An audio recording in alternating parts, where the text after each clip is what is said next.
Christmas arrived slowly that year. The streets were cold, covered with light snow. Windows glowed with warm yellow lights. Some people laughed, some hurried, some walked alone with their thoughts. Daniel walked home after work, hands deep in his pockets. He wasn't in a rush. He didn't have big plans for Christmas. His parents lived far away. His friends were busy with families, dinners, noise. Daniel wasn't sad, just quiet inside. He passed shops full of decorations, red ribbons, green trees, silver lights blinking again and again. At the bus stop, he noticed an old woman sitting alone on the bench. She wore a thin coat and held a small paper bag. The bus was late. Daniel stood nearby looking at his phone, pretending not to stare. The wind was cold. The woman's hands were shaking a little. Without really thinking, Daniel took off his gloves and walked closer. "Would you like these?" he asked softly. "They're warm." The woman looked up, surprised.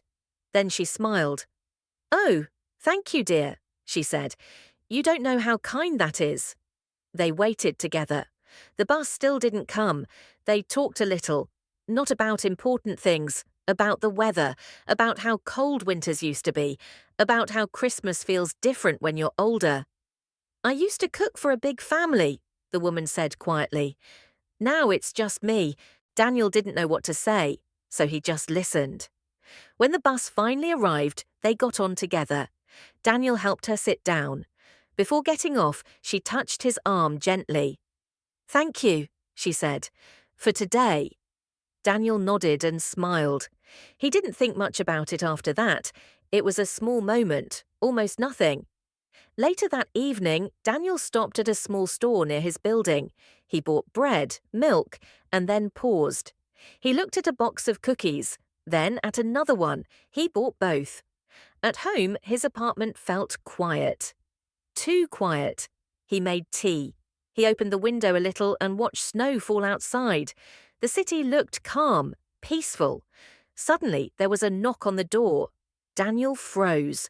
No one ever came over. He opened it carefully.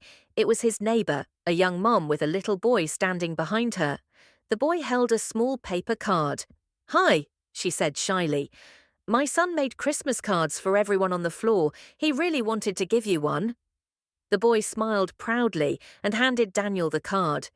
It was messy, colorful, and said, "Merry Christmas." Daniel felt something warm in his chest.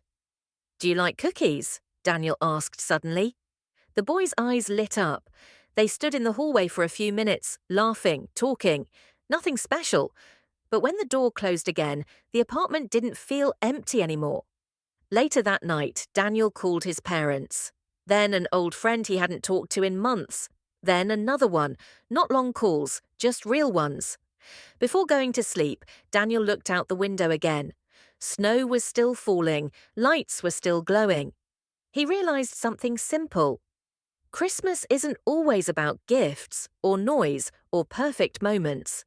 Sometimes it's about small things, a pair of gloves, a short conversation, a simple card, or a knock on the door. And sometimes those small things are exactly what we need.